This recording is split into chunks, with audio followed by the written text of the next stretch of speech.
Deus abençoe. Eu acho que não precisa mais pregar o capítulo 3, né? Já está pregado, irmãos, e muito bem pregado, e certamente melhor do que eu vou fazer, mas, de fato, que essa seja a convicção do coração mirim e do coração da primeira, segunda adultez e do coração da melhor idade. A nossa identidade é servo do Senhor. A nossa identidade é servir aquele que é digno do nosso servilismo. Não é um servilismo cego, mas é um servilismo de amor. Jesus nos atraiu com laços eternos, com cordas humanas, e nós servimos Ele dessa maneira. Estamos no capítulo 3, embora eu não quero fazer labor desnecessário, no sentido de ficar recobrando o tempo todo tudo que nós já estudamos, mas a cada domingo a gente vai acrescentando alguma informação dentro do contexto ou do bojo central do texto de Daniel. Então nós já vimos, por exemplo, todo o escopo histórico do povo hebreu, em especial quando o povo foi levado cativo à Babilônia, o porquê disso acontecer. Nós vimos todas as dinâmicas. No primeiro capítulo nós vimos Daniel e os seus 3 amigos não se dobrando àquela dinâmica que foi imposta pelo rei, ainda que aquela dinâmica era em tudo alvissareira para alguns jovens, ou seja, a melhor faculdade que existia então, as melhores bebidas, as melhores comidas, aquele país com imagens feéricas, ou seja, cheio de luzes piscando e coisas lindas acontecendo, mas eles não se dobram àquela situação e continuam servindo a Deus. Vimos todo esse bojo histórico. Mas uma coisa que é importante nós continuarmos nutrindo é a dimensão do que era a Babilônia. E mais, hoje, estabelecer Babilônia como um conceito e não apenas como uma cidade ou uma nação. Babilônia na Bíblia é um conceito. Ela extrapola a questão geográfica, social e política. Babilônia começa, nós vamos ler daqui a pouquinho, ela começa no capítulo 10 do livro de Gênesis e vai terminar em Apocalipse. Então, se nós temos uma cidade que perpassa todo o texto bíblico, é Babilônia. E unida à Babilônia, não no sentido de união, de conexão, mas unida no sentido da mesma trajetória, nós temos Jerusalém. Jerusalém, a cidade santa, a cidade sagrada, aquilo que representa o povo de Deus. E a Babilônia é aquilo que representa a ação do inimigo. Então, a partir do ponto de vista conceitual, Babilônia, ela existe desde lá a Torre de Babel. Por isso eu quero convidar você, antes de ler o capítulo 3, dar um pulinho comigo rapidamente, lá no capítulo 10 do livro de Gênesis, rapidamente, para a gente ter uma noção histórica do que está acontecendo, na verdade histórica do ponto de vista bíblico e depois da historicidade da história contada. Então nós temos no capítulo 10 um acontecimento, e o acontecimento nos capítulos anteriores nós temos o dilúvio. Deus ele presta um juízo à terra, existia um sem número de pecados, quase que irremovível, demovível e demovível do meio do povo, e aí Deus então dá uma disciplina, e a disciplina ela vem através do dilúvio. E aí um grupo de homens, incluindo aqui esse jovem, no versículo 9, esse jovem que era Nimrod, olha lá, diz o seguinte, versículo 9, ele era poderoso caçador diante do Senhor, pelo que se diz, como Nimrod, poderoso caçador diante do Senhor. Surge um bisneto de Noé. Ele é filho de Cuxi, que é neto de Cã, ou de Cã.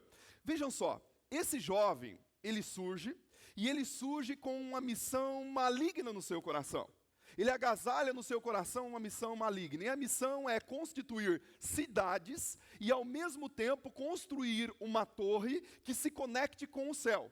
Como quem diz, olha, se vier um outro dilúvio, nós, pela força humana, conseguiremos aplacar. A raça humana não será destruída ou demovida a partir do dilúvio. Então, chega esse jovem chamado Nimrod. Guarde uma coisa, o nome Nimrod significa rebelião. Rebelião. Os entendidos dizem que Cuxi, que era o seu pai, casou-se com uma mulher chamada Semíramis.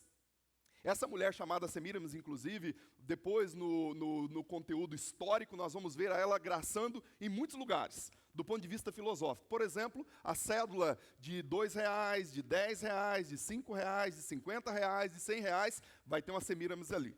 A estátua da liberdade, aquela jovenzinha, é a Semíramis. E tantas outras aparições essa mulher tem. Então tem um contexto aí que eu não vou gastar tempo aqui para nós nos aprofundarmos, mas Nimrod, ele nasce com essa, ou ele começa a crescer com essa missão. Nimrod significa rebeldia ou rebelião. Aí continua o texto bíblico dizendo o seguinte, versículo 10. No princípio do seu reino era Babel. Antes de entrar no versículo 10, olha que coisa interessante que nós encontramos ainda no versículo 9. A Bíblia diz que ele era poderoso, caçador diante de Deus.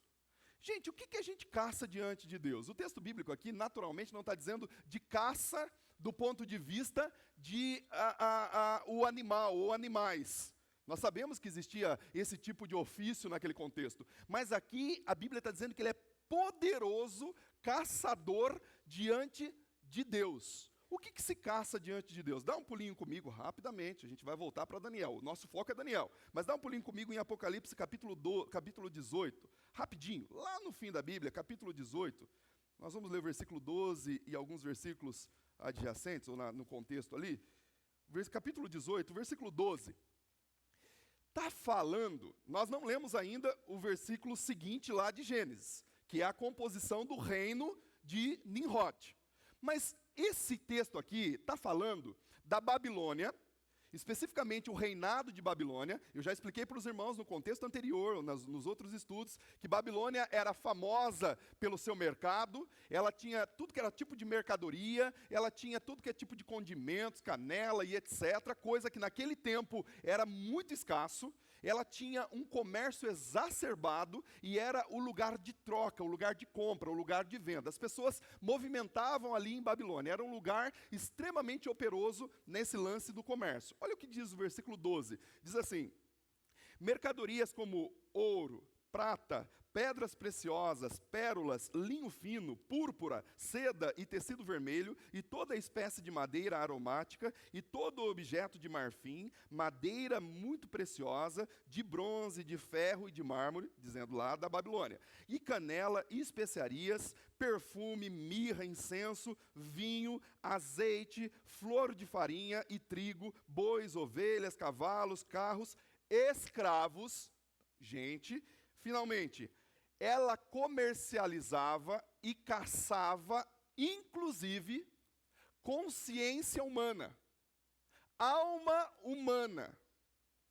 Olha o que o texto bíblico está fazendo aqui. Ele está fazendo, inclusive, um divórcio entre a pessoa humana do ponto de vista da escravatura. Então, é um ser humano que é usado como um objeto, um ser humano objetificado. Então, aqui ele fala o escravo. A Babilônia comercializava e caçava escravos, mas também ela comercializava e caçava consciência humana, consciência espiritual, ou seja, alma humana. O que o texto bíblico está falando aqui de Nimrod, no capítulo 10, é esse caçador. Ele caça almas, ele quer capturar gente, ele quer capturar alma para a sua filosofia. Então, veja só, há um objetivo. A captura dele não é animal, a captura dele não é apenas estabelecer uma cidade ou uma torre, mas a captura da sua alma é gente. Ele quer capturar para si, para o seu governo, para a sua relação de poder, gente na sua feitura. Aí o versículo continua. O versículo 10 do capítulo 10 de Gênesis. No princípio do seu reino foi Babel. A palavra Babel agora é introduzida a própria Babilônia. Babel aqui nesse contexto, depois vai ter uma derivação onomástica que vai se tornar Babilônia. Então, Nimrod, ele estabelece Babel. O que significa o nome Nimrod? Ajuda eu aí. Rebelião. Uma rebelião, e aqui Babel significa confusão. É um indivíduo que se rebela contra Deus, contra o caráter de Deus, e monta uma confusão. Nós vamos saber que essa confusão ela é estabelecida a partir do momento que Deus dissuade aquele projeto. Então, as línguas são modificadas e há uma dissuasão ali naquele projeto. Mas, então é um camarada que ele é rebelde e está fazendo uma confusão. Continua. O princípio do seu reino foi Babel, Erech, a palavra Erech, ela, claro que aqui está falando de uma cidade, naturalmente, nós estamos falando do ponto de vista da historicidade do texto, é uma cidade. Mas a palavra Erech significa prolongado. Não é um movimento estanque. Não é a Torre de Babel pela Torre de Babel. Há um prolongamento nessa ação de Nimrod. A ação de Nimrod tende a ser longeva.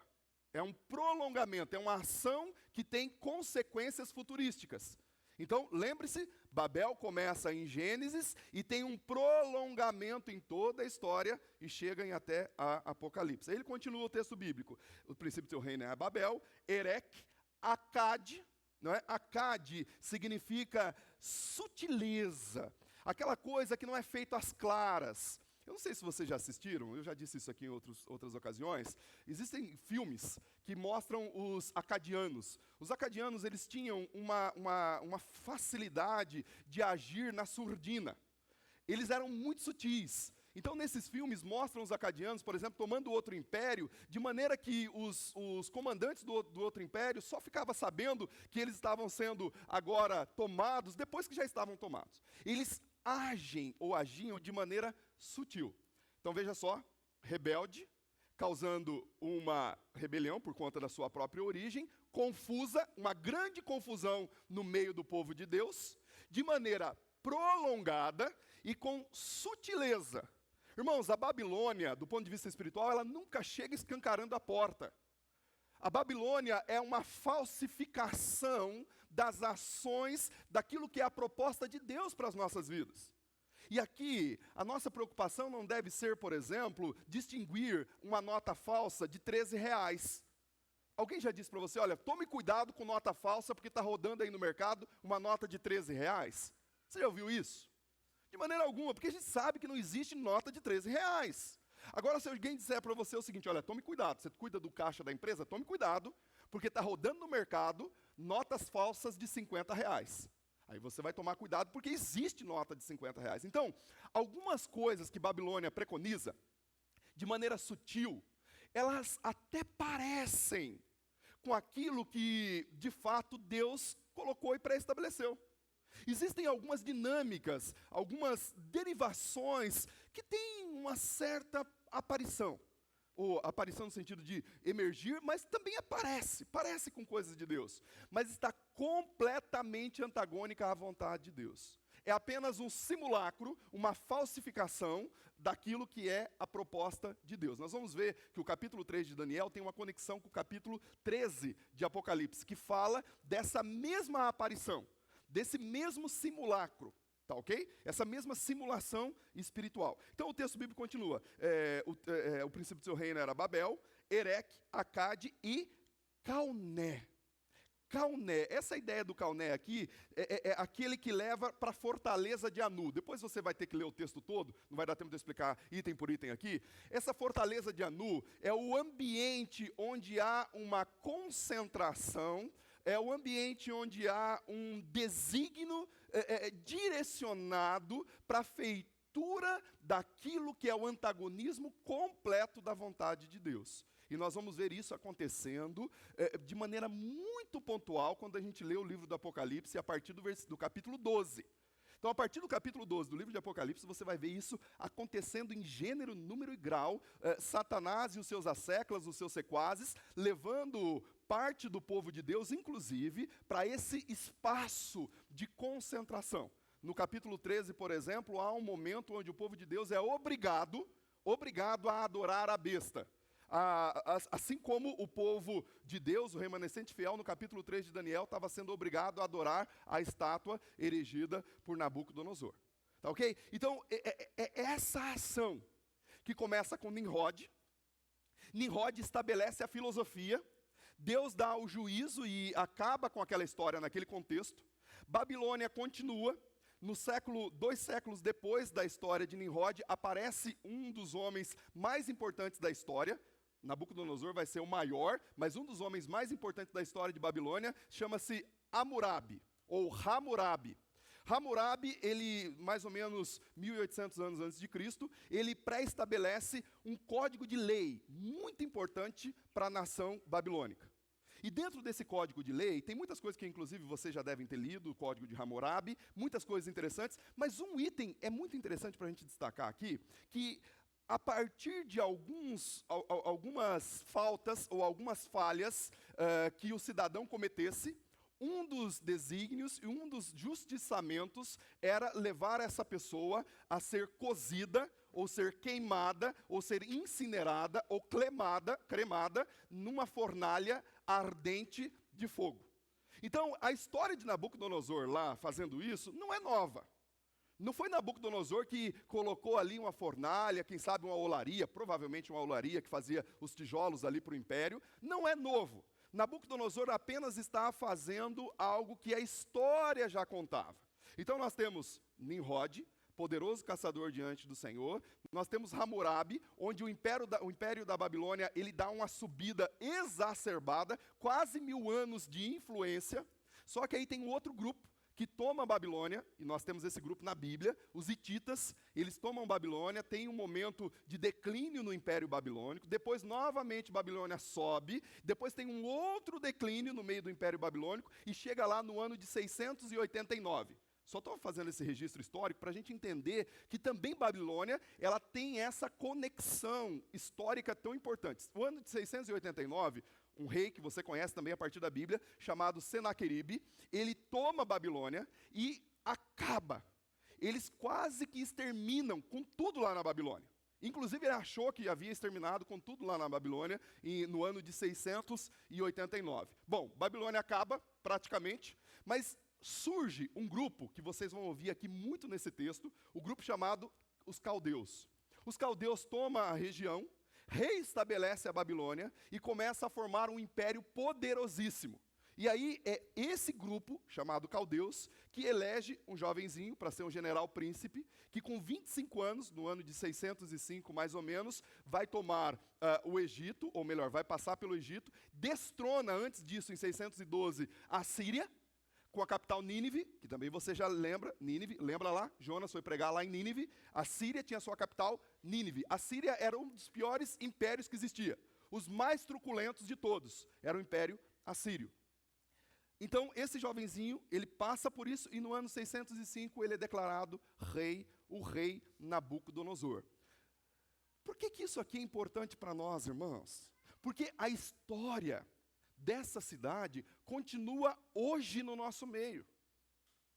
A filosofia impressa nessa cidade continua hoje no nosso meio, fazendo com que nós nos prostremos ao seu conceito, fazendo com que nós nos prostremos à sua filosofia. E aí, nós estudamos no capítulo 1 e capítulo 2 o comportamento desse rei. Esse rei, ele tinha um comportamento totalitário. Então ele exercia todos os poderes se fosse uma república, naturalmente não era, mas ele exercia todos os poderes. A semana passada nós vimos ele tendo um sonho. Daniel, ele dá a interpretação para esse sonho, relembra o sonho e dá a interpretação para o sonho. E no final do texto, Nabucodonosor, ele simplesmente se prostra, quase que num sinal adorativo a Daniel, e diz que o Deus de Daniel é altíssimo, que o Deus de Daniel é altissonante, é poderoso, e toda aquela parafernália que nós sabemos que o texto bíblico nos conta. É um camarada que, se você parasse ali no capítulo 2, você acharia o seguinte: olha, esse cara se converteu. Esse cara agora começou uma nova vida com Deus. Olha, tem tudo para dar certo. Passou-se aproximadamente 18 anos. E olha o que ele faz no capítulo 3, que é o foco da nossa análise de hoje. Olha o capítulo 3 aí do livro de Daniel. Capítulo 3, o primeiro versículo, ele diz o seguinte: o rei Nabucodonosor fez uma estátua de ouro, cuja altura era de 70 côvados e a largura de 6 côvados. Ele a levantou no campo de Dura, na província da Babilônia. Então, vamos entender aqui esse conceito. Primeiro, tem um conceito por trás do que é o operacional. O conceito é, se vocês se lembram, lá na estátua anterior, apenas um item era de ouro. Um item que era de ouro, e Daniel disse que aquele item que era de ouro, que era a cabeça, esse era Nabucodonosor. Nabucodonosor agora, nesse segundo momento, ele faz uma estátua, a gente vai entender mais ou menos o que é isso daqui a pouco, mas ele faz uma estátua, e a estátua inteira de ouro, como quem diz o seguinte: olha, o meu reino não vai passar. Essa história que virá um peitoral de prata com braços de prata, e depois um quadril de bronze, e depois de ferro e barro, essa história aí é balela, não vai passar. Eu decreto, eu sou o Deus desse lugar. O Nabucodonosor aqui, ele está se tornando quase que um taumaturgo. Era o cara que queria ser Deus no lugar de Deus. Então ele manda edificar essa estátua. Nós não sabemos quanto que mede efetivamente um côvado, tem algumas ideias, alguns chegam a dizer que é meio metro, outros 45 centímetros, então essa estátua teria pelo menos 2,70 metros de largura, ou 3 de largura, por 30, ou 27 ou 30 metros de altura. Só para a gente ter uma ideia do que seria isso, mais ou menos essas 3 placas aqui, 2 placas e mais uma, de largura, e uns 3, 4 prédios nosso de altura. 4 prédios, para ser mais exatos, de altura. Era essa a estátua. Eu queria que o Ísio só projetasse para a gente aí, para a gente entender que essa estátua está muito mais com cara de um obelisco do que de uma estátua. Pode projetar a imagem para a gente? Uma imagem, só para a gente ter uma noção de o que poderia ter sido. Tá? Isso não vai influenciar aqui no nosso estudo, mas só para a gente ter uma noção do que poderia ter sido. Se não der, não tem problema. Os irmãos conhecem, deu? Qualquer uma, pode soltar. Isso. Esse é um dos obeliscos que os irmãos já devem ter visto. Quem já teve o privilégio ou a oportunidade de ir para a Itália e passou no Vaticano, viu um obelisco parecido com esse. Esse aí tem a altura de 40 metros, está lá em Roma. No corifel dele está a cruz, mas todo obelisco ele tinha esse movimento. Perto ali do corifel, no caso, está a cruz, mas a maioria deles termina no movimento piramidal. Tá ok? Pode passar os outros que temos aí, só para curiosidade. Esse é o de Washington, que é o mais alongado, tem 169 metros, e ele está bem no centro. Na maioria dos casos, os obeliscos estão no centro nervoso do país, ou da nação, ou mesmo daquela cidade em especial. Nós temos obeliscos por toda a parte do mundo. Pode passando, mais um.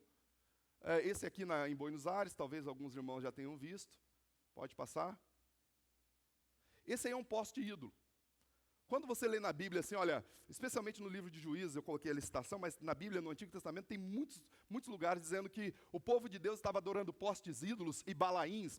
O balaim eu não coloquei aí, mas o poste ídolo era isso aí.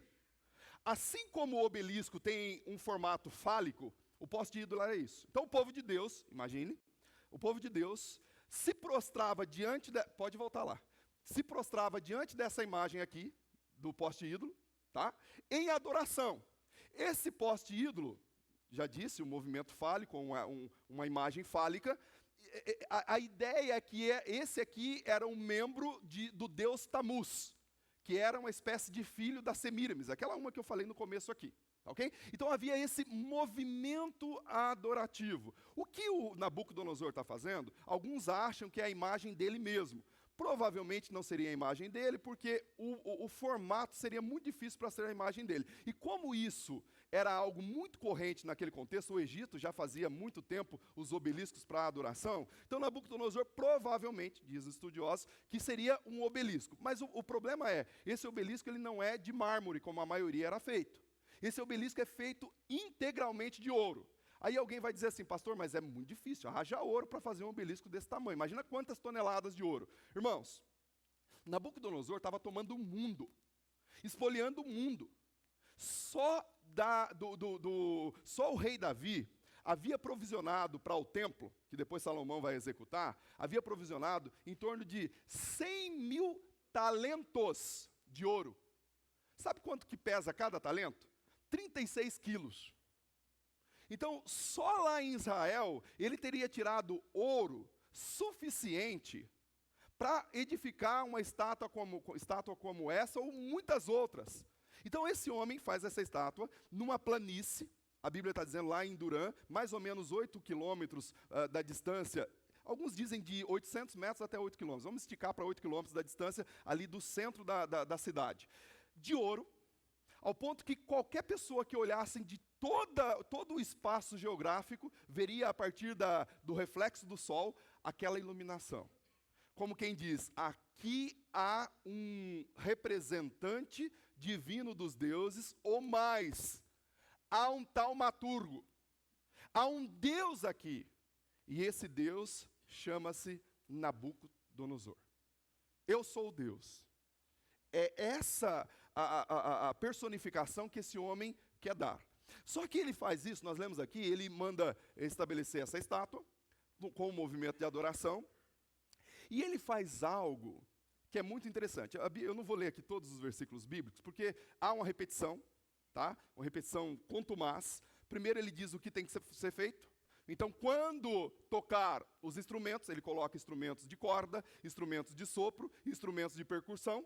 Quando tocar todos os instrumentos, todos aqueles que ele selecionou, os sapatrás, os governadores, os prefeitos, os tesoureiros, enfim, toda a administração pública, que alguns dizem mais ou menos 3.000 pessoas, estariam ali, e todas essas pessoas precisariam adorá-lo.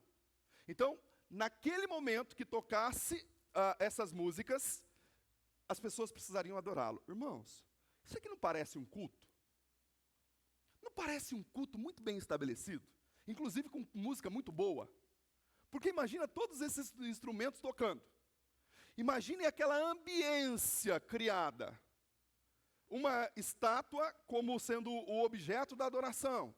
Todo mundo se prostrando. Tem tudo para ser um culto. O que Nabucodonosor estava pedindo era um culto para si. Era um culto para si. E, irmãos, guardem bem isso aqui. Satanás, assim como fez com Jesus, e fez em outros contextos, ele sempre vai pleitear cultos para si. E muitas vezes, cultos de Satanás não acontece na igreja de Satanás. Aliás, a igreja de Satanás é uma tremenda uma balela. Você acha mesmo que Satanás está preocupado em ficar cuidando de gente? Dá trabalho para cuidar de gente. Ele não quer nem saber de gente. O que ele quer é só que essas gentes que vai para ele não esteja com Deus. O trabalho de Satanás não é cuidar dos seus filhos. O trabalho de Satanás é fazer com que os filhos de Deus não se aproximem cada vez mais de Deus. Acontecendo isso, está tudo muito bem. Agora, as pessoas acham que o culto para Satanás acontece lá naquela câmara, onde tem lá o bodezinho, onde tem lá aquelas ritualísticas, irmão. Culto para Satanás acontece, às vezes, inclusive, em igrejas, onde a adoração é feita de maneira coercitiva, onde a adoração é feita de maneira não volitiva, não de coração. Salmo capítulo 40, versículo 1 diz que Deus colocou em minha boca uma nova canção, e eu reintroduzirei a Ele, a partir do meu coração, essa canção que Ele colocou. O culto de louvor e adoração a Deus, nós vamos ver lá na fornalha daqui a pouco, ele acontece com volição. Ele acontece não com amarras, não com coerção, não com animação, mas com entusiasmo. Eu falava isso aqui domingo passado, a diferença entre animação, que é a alma animada, e alguém pode animar a minha alma dando alguma palavra, e a diferença do entusiasmo, enteos, intra, teos, Deus, um Deus habitando em mim. E Satanás, irmãos, está à procura desses adoradores. Assim como Deus está à procura de verdadeiros adoradores, Satanás procura adoradores que adoram apenas em performance. Quem adora apenas em performance está adorando qualquer coisa menos a Deus. E Nabucodonosor deixou claro isso. Ele fez um baita de um culto. Irmãos, eu não tenho dúvida que o culto de Nabucodonosor aqui, o negócio era lindo. Imagine 3.000 pessoas se prostrando. Imagine esses instrumentos que naturalmente seriam os melhores. Imagine aqui a Marinha, o Exército, a Aeronáutica, com aqueles grupos que eles têm lindos e maravilhosos. Tocando trombeta, tocando saxofone, tocando tamborim. A fanfarra toda, aquela coisa, não arrepia quando a gente vê os militares entrando, pelo menos eu me sinto honrado por aqueles que me representam ali. Imagine tudo isso acontecendo. Era o cultaço. Só que esse cultaço estava sendo direcionado à pessoa que não era digna de receber a adoração. Todos os outros não tinham problema nenhum, porque ali em Babilônia existia um acúmulo de deuses, mais um. Todo mundo que veio ali se prostrou, primeiro para cuidar da sua própria pele, porque se não se prostrasse ia morrer. O decreto é que seria levado para a fornalha ardente, ou seja, já estava esperando a pessoa para entrar. Então, primeiro para cuidar da sua pele, e segundo, tanto faz como tanto fez, mais um Deus, já tem tantos, coloca aí o Nabucodonosor também no pacote. Lembra lá de Atos capítulo 17? Coloca mais um. É um deusinho qualquer.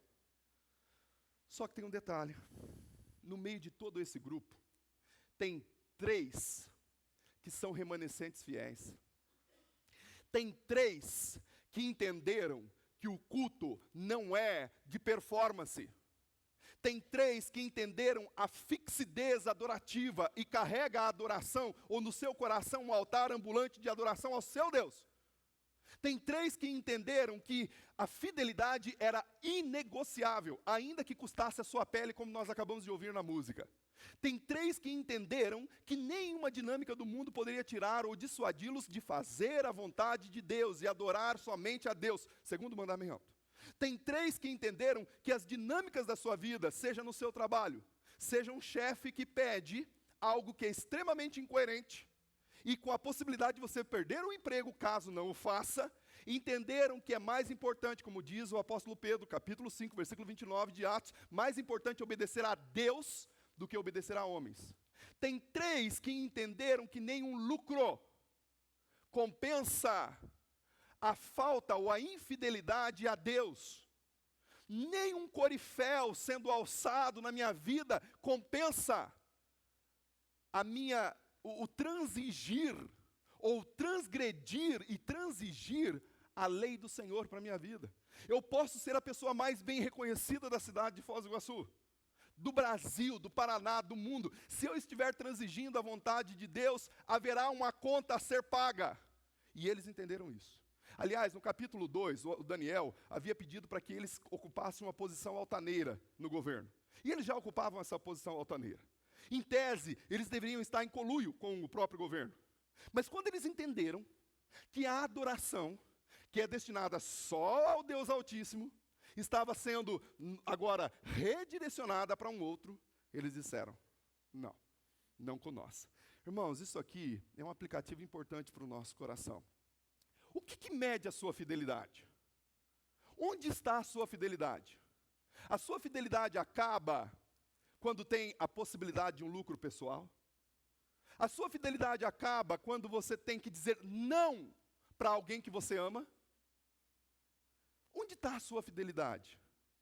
Esses jovens aqui entenderam que era melhor estar na fornalha com o quarto homem, ainda que sendo comido pelo fogo, ou comidos pelo fogo, consumidos pelo fogo, melhor dizendo, e era melhor estar na fornalha com o quarto homem do que fora dela, na Babilônia, com Nabucodonosor. Irmãos, isso deve ser uma compreensão para o nosso coração. Melhor é estar no momento de tribulação com Deus do que fora dele, gozando dos louros dessa terra, sem Deus. Sem Deus. E a convicção desse coração. Entra em cena aqui um grupo, que é o grupo dos caldeus, eram os astrólogos da época, e eles estavam assim com os 4 aqui entalados. Porque no começo, eles estudaram na mesma faculdade. Já no primeiro capítulo, Nabucodonosor diz que os 4, incluindo esses 3 e Daniel, tinham conhecimento 10 vezes mais do que eles.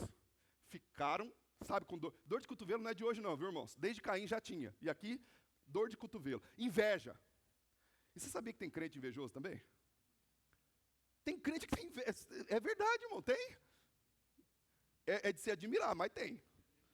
Tem os crentes que têm inveja, não é? Ali o povo era do mundo, mas tem crente que tem inveja também. Mas fecha o parênteses aí que não é o foco. Eles ficaram com dor de cotovelo.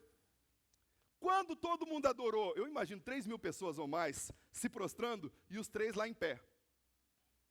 Intransigente, não vai transigir. Ali. Aí o rei até queria dar um alívio para esses 3. Talvez o Daniel não aparece aqui, tá? Por 2 motivos. Primeiro, ou porque o rei tinha uma conexão muito próxima com Daniel e sabia que Daniel não ia se prostrar, ia ter que matar o Daniel. Então o rei mandou ele para algum lugar, é uma possibilidade. A segunda possibilidade é que ele estava fazendo ou exercendo alguma atividade em alguma província fora da Babilônia. Também uma das 2 possibilidades. Tem uma terceira que eu não vou tratar aqui, vou tratar no capítulo 7, quando nós tratarmos com afinco o capítulo 7, tá ok? Mas veja só, o rei nem estava dando atenção para aquilo. Aí chegam os 3 com dor no cotovelo, os 3 ou o grupo, e diz para o rei, rei. Quando as pessoas chegam assim, irmãos, o Santo Agostinho, ele dizia o seguinte, eu prefiro uma pancada na cabeça com um bastão do que tapinha no ombro. Rei, Ó pastor, ó irmão. Sabe assim? Começa assim, ou então chama de cantinho. Eu gosto de chamar de cantinho. Foi o que aconteceu. Ó rei. E aí ele presta alguns encômios para o rei, elogia o rei. No final diz, olha, tem um grupinho, é aquele grupinho que o senhor teve a capacidade de colocar para ser gerente aí do grupo, das províncias. Pois é, eles não estão te obedecendo. Eles não estão obedecendo ao Senhor. O rei fica irado, manda chamá-los, dá uma segunda chance. Na segunda chance tem algo muito interessante que acontece. Eu estou pressupondo que você vai ler isso aqui em casa, eu já leu, tá? Capítulo 3.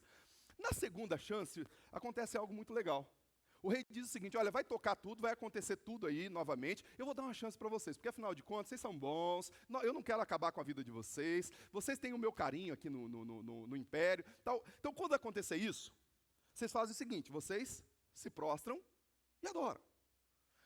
Aí levanta Ananias, Azarias e Misael, ou Sadraque, Mesaque e Abednego, se levantam e dizem o seguinte, ó Nabucodonosor, lembra o bajulador? Ó rei, aqui é ó Nabucodonosor, isto é, nós temos um rei que é soberano, o Senhor é rei de reis. Daniel vai dizer isso no capítulo 2. Rei de reis. O senhor não entendeu que nós temos um rei, que é o rei dos reis. Ó Nabucodonosor, fique sabendo que nós não nos prostraremos. Não nos prostraremos. Você está dizendo aí que não há Deus que vai poder nos livrar? Eu digo para você, Nabucodonosor, nós cremos em um Deus, que é o rei dos reis. E ele Deus é Deus, Ele pode, se quiser, nos livrar, mas ainda que Ele não nos livre, Ele continuará sendo Deus dos deuses. Deus é Deus, independente da fornalha que eu for lançado, meu irmão. É isso que os três estão dizendo. Imediatamente, a Bíblia diz que os homens, os mastodontes da época, né, os bombados, os que faziam academia, pegam todos eles, amarram eles atam os três e jogam lá na fornalha. Essa fornalha cozia provavelmente os tijolos para os templos, tijolos sagrados para os templos e coisas ali do entorno. Jogam ele naquela fornalha, provavelmente, tem umas fotos aí, depois você pode procurar na internet, provavelmente tem um pavimento superior onde colocava, onde eles foram introduzidos, e um pavimento inferior que provavelmente onde Nabucodonosor consegue ter visualização do que está acontecendo lá dentro. Eles caem, atados, que era para não correr, era para queimar sem possibilidade de ficar correndo, tentar escapar, com os homens muito fortes apertando ali as cordas, ou mesmo os turbantes e aquela coisa toda. Mas o belo é que eles não se dobram. O belo que nesse versículo que eles dizem, ó rei, eles dizem o seguinte, nós nem precisávamos falar isso para você. Sabe o que eles estão dizendo? Nós não precisamos defender Deus para você não, Nabucodonosor. Deus não precisa de defesa. Você está dizendo que, será que tem um Deus? Não, Deus não precisa de defesa. Tem crente querendo defender Deus, irmãos.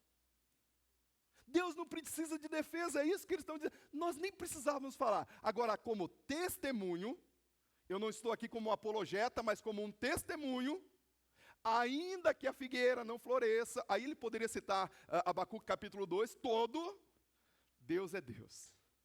E aí eles entram, estão amarrados, a fornalha está ardente, e eles fazem com que a fornalha se esquente pelo menos 7 vezes. Irmãos, mais 10 minutinhos, eu estou caminhando para o final. Eles esquentam a fornalha pelo menos mais 6 vezes, ou fica 7 vezes mais quente do que a primeira. A coisa está escaldante, de modo que quem introduziu, os homens que introduziram os três lá, morreram pelo calor. Então, obviamente, eles morreriam pelo calor. Os irmãos conhecem o texto bíblico. Aí, é lindo o texto. Leia em casa, leia em casa. A Bíblia diz que Nabucodonosor senta para contemplar o feito, a incineração humana de gente viva. Ele senta e começa a contemplar. Quando ele está contemplando a sua feitura, ele percebe que os três estão passeando. Passear é trocar passo, num certo sentido. Então eu estou passeando. Eu estou caminhando, estou trocando os meus passos. E também dá a ideia que eles estavam, o passeio não tem trabalho. Quando você está de passeio, você não está tranquilo? Estou passeando, eu estou tirando férias. A ideia é essa, que eles passeavam tranquilamente, sem trabalho, sem medo, sem dificuldade. E o que chamou a atenção de Nabucodonosor é que não só não estavam mais atados, como existia um quarto homem. Esse quarto homem atribui ao Nabucodonosor a ideia de o filho, ou filho, semelhança de filho de deuses. Era alguém diferente, caminhando com eles. Caminhando com eles. Aqui nós temos, provavelmente, uma teofania, o Cristo, aqui é o Cristo, não confunda o Cristo com Jesus, depois histórico, que vai ter a encarnação, mas o Cristo pré-encarnado, teofania, o Cristo pré-encarnado, provavelmente estava ali, dando amplexos, ósculos, abraçando, recebendo esses que não adoraram no culto lá fora. O culto do verdadeiro crente tem oração, o culto do verdadeiro crente tem intimidade com o quarto homem. Pode ter música, pode ter tudo isso e tem que ter, mas a essência do culto que esses três prestam lá a Deus é um culto íntimo. É um culto que nós estamos em comunidade com 300, 400 pessoas ao mesmo tempo, mas é o meu culto. É a intimidade que eu importo meu Jesus, ao meu Jesus, eu adoro ao meu Jesus. Eu não preciso de coletividade do ponto de vista de expressão. É o meu culto e esses três entenderam isso. E eles estão ali com o quarto homem, e o quarto homem então está recebendo a adoração. Mas o quarto homem preconiza que o culto é com liberdade. Por isso a primeira coisa que o quarto homem faz é desatá-los. O fogo desatou as cordas, livrou esses três das cordas, mas o quarto homem livrou os três do fogo. Então que bênção é estar numa fornalha se Jesus está lá. Ainda que eu seja consumido. Hebreus capítulo 11, versículo 34, vai contar a história dos três. Irmãos, capítulo 43 de Isaías diz que quando passarmos pelo fogo, o fogo não arderá em nós, as águas não vão nos afogar e etc. Deixa eu só terminar aqui dando uma palavra que para mim é muito importante nesse texto. O que o texto nos mostra? O texto nos mostra que a despeito de qualquer problemática da nossa vida, a despeito de qualquer fornalha, de qualquer olaria que nós estejamos introjetados hoje, pela manhã, nós temos um quarto homem que tem interesse em nós. Talvez a sua fornalha seja a fornalha de um emprego, ou falta dele. Uma fornalha financeira, que você não sabe o que fazer no amanhã. Eu tenho contas, eu tenho dificuldades. Talvez a sua fornalha seja essa, nessa manhã. E aí, nós temos um quarto homem, que ele é o dono do ouro e da prata, e ele é o dono de todas as coisas, diz o Salmo 24, versículo 1. Talvez a sua fornalha seja a família, um casamento se destruindo, ou uma situação dificultosa. O quarto homem tem prazer em restaurar. Talvez a sua fornalha seja espiritual, emocional, ou qualquer outra desse gênero. O quarto homem está aqui. Então, quando nós estamos na fornalha, com a convicção que estamos lá com o quarto homem, porque dizer não para o mundo, irmãos, muitas vezes nos levará para a fornalha. Dizer não para o mundo, dizer não para o meu patrão, em alguma coisa que é antagônico à vontade de Deus, antitético à vontade de Deus, pode me ocasionar algumas fornalhas. Nós temos irmãos, ou pelo menos um irmão, conversava com ele ontem, que ele foi peremptoriamente contra uma feitura, numa determinada área, e simplesmente ele foi tirado. E é assim que acontece com o povo de Deus. Mas se você está lá nessa fornalha, nesse momento, eu não sei como está a sua vida hoje pela manhã, mas nesse momento, nessa fornalha, com a convicção que o quarto homem está lá, tenha certeza, o quarto homem vai amparar a sua vida. Agora, esse aqui não é um discurso triunfalista. Não é um discurso triunfalista, porque o quarto homem não impediu eles de ser submetido àquele momento da adoração.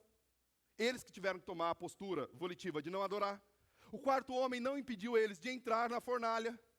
O quarto homem não impediu eles de uma série de situações, assim como não impede você. Inclusive, o quarto homem, em algum momento, ele não vai impedir você de passar pelas dificuldades mesmo. Nós temos inúmeras situações na Bíblia de servos do Senhor que inclusive perderam a sua vida. Mas perderam a sua vida para ganhá-la. A convicção é essa, eu perco a minha vida para ganhar, porque mais vale ser fiel a Deus do que transigir para poder ganhar alguma coisa. Porque em algum momento eu vou ter que pagar. Finalmente, parece-me que a fornalha é uma forja de Deus para os seus servos. Quando você pega, por exemplo, desde Abraão, imagine a fornalha que esse homem passou lá no Monte Moriá. Seu filho, ele já estava decrépito quando teve esse filho. O filho está com mais ou menos de 15 a 17 anos, Isaac. Ele já está com mais de 100 anos. O filho da promessa, e Deus manda ele entregar o seu filho. Imagine a fornalha desse homem lá no Moriá. Imagine o coração desse homem. Imagine o coração de José lá na cadeia. Imagine o coração de João na ilha de Patmos. O coração de Pedro lá no cárcere. Imagine o coração desses homens, mas todos eles passaram pela forja divina e saíram da fornalha mais fortalecido. A fornalha sempre nos fortalecerá. Então, ser firme. Não se relativize com a Babilônia que se apresenta diante de você. Não vamos ter tempo, no momento oportuno eu vou recobrar isso, capítulo 13 do livro de Apocalipse. Mas essa Babilônia, como filosofia, ela sempre vai aparecer. Ela sempre vai estar diante de nós. Nós seremos como Sadraque, Mesaque e Abednego, ou nós seremos como aqueles que se prostram. Esses três contaram com o benfazejo do quarto homem. E o mais lindo é que a postura deles faz com que até os ímpios reconheçam o Deus Altíssimo. Lembram? Eles não queriam ser apologetas. Eles queriam apenas o testemunho. Eles não precisaram falar nada. Quando o rei percebeu o que estava acontecendo, o rei glorifica a Deus. Ele diz, o Deus de Sadraque, Mesaque e Abednego, que é o mesmo de Daniel, é altíssimo.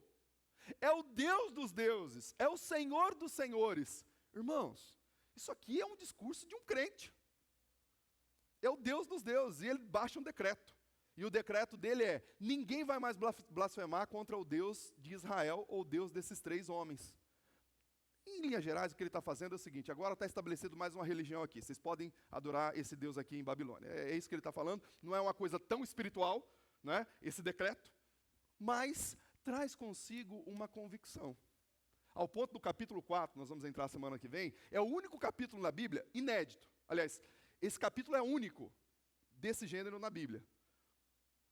É o capítulo que um ímpio escreve. Você vai ler ele do começo ao fim, é o relato de um ímpio. Na verdade, quem escreveu foi Daniel, naturalmente registrou, mas é o relato histórico de um ímpio. Um ímpio que no final é transformado por Deus. Deus usou pelo menos 3 ou 4 capítulos para acabar ou quebrar a vida de Nabucodonosor do ponto de vista da sua espiritualidade. Irmãos, finalizando, se nós queremos, de fato, expressar o Cristo que habita em nós, nós não podemos transigir com os absolutos de Deus. Às vezes nós queremos relativizá-los. Tome cuidado. Esse negócio assim de tem nada a ver, em algum momento vai ter. Os três trouxeram convicção para o seu coração e receberam a paga da sua convicção. Mas se Deus não tivesse livrado os três, Deus é Deus. Ele continua sendo Deus, ele continua sendo bom, ele continua sendo Deus. Deus é Deus. E é assim que ele continua sendo em nossas vidas, em nome do seu Filho Jesus Cristo. Amém? Vamos colocar em pé, vamos investir os minutos finais em oração. E nós vamos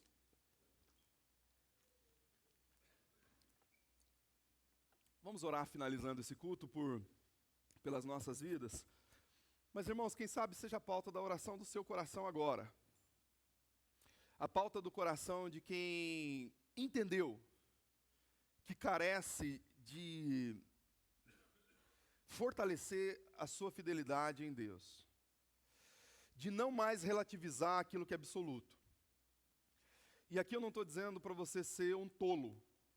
Daniel, quando pediu para o servo do rei, lá na escola, que pediu para que ele mudasse a sua dieta, juntamente com a dos seus 3 amigos, ele não foi um intransigente no sentido da tolice.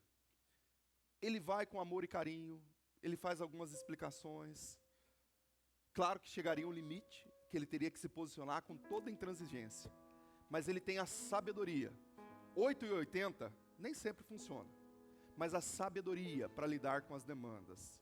Talvez essa sabedoria você precisa ter onde você está. Na sua escola, no seu trabalho, na sua faculdade. Mas, sobretudo, a intransigência do ponto de vista espiritual. Tem elementos na sua vida e você sabe. Você sabe. Você não precisa de um pastor para falar isso para você. Aliás, muito do que eu falo aqui é só confirmando que você já sabe. Você sabe que não pode ser quebrado. Porque quando é quebrado, finalizo com essa ilustração aqui. Ninguém tem dúvida. Se subir no 18º andar de um prédio e se escorregar de lá, existe uma lei. Uma lei física. A lei da gravidade. Esse corpo vai cair, e independente se ele é bom ou se ele é ruim, vai acontecer essa fatalidade. Então, você não tem dúvida disso. Mas tem alguns crentes que têm dúvida de que se transigir leis espirituais, mesmo assim vai dar tudo certo no final. Deus é bonzinho. Deus é bom. Os 3 aqui mostram para nós que vale a pena ser fiel. Deixe de transigir. Sei que ninguém aqui está nesse momento, mas caso esteja, no fundo do seu coração, você e Deus faz aí a sua oração. E a gente termina esse culto. Feche seus olhos. Pai, nós ouvimos a Tua santa e bendita e poderosa palavra. Senhor, a Tua palavra nos instrui, a Tua palavra nos direciona, a Tua palavra nos abençoa. A Tua palavra é viva, é eficaz, é mais penetrante do que qualquer espada de 2 gumes. E nós ouvimos aqui sobre esse conceito, sobre essa filosofia, a Babilônia, a grande meretriz que se inicia lá no capítulo 10 do livro de Gênesis e vai até a revelação final, o livro do Apocalipse. Senhor, nós ouvimos todas essas demandas e continuaremos ouvindo as suas influências nos dias atuais. Pai, como nós precisamos, como crentes no Senhor Jesus, ter a convicção de que Babilônia não é o meu lugar. Transigir não é uma opção para mim. Transigir não é uma opção para o meu coração. Muito embora eu saiba que todas as coisas me são lícitas. Mas o apóstolo Paulo me diz, não é uma opção. Porque nem todas as coisas convêm. Então, Pai, em nome de Jesus, gera essa convicção no coração dos meus irmãos, no coração das minhas irmãs, a começar no meu. Se tem alguma coisa que eu preciso resgatar a fidelidade, seja em qual área for, na área financeira, na área emocional, na área sexual, enfim, em qualquer área, profissional, Senhor, em nome de Jesus, incomoda o nosso coração. Assim como diz o salmista no Salmo 139, sonda o meu coração e revela-se no meu coração, no âmago do meu coração. Tem coisas que estão escondidas até de mim, ou escondidas até de mim, mas revela a mim, para que eu possa, de fato, estabelecer um liame de fidelidade ao Senhor. Me abençoe. Abençoe os meus irmãos, abençoe o nosso domingo e que logo mais à noite nós estejamos juntos para louvar, bendizer e exaltar o nome de Jesus, o nosso Senhor. Amém e amém, Jesus.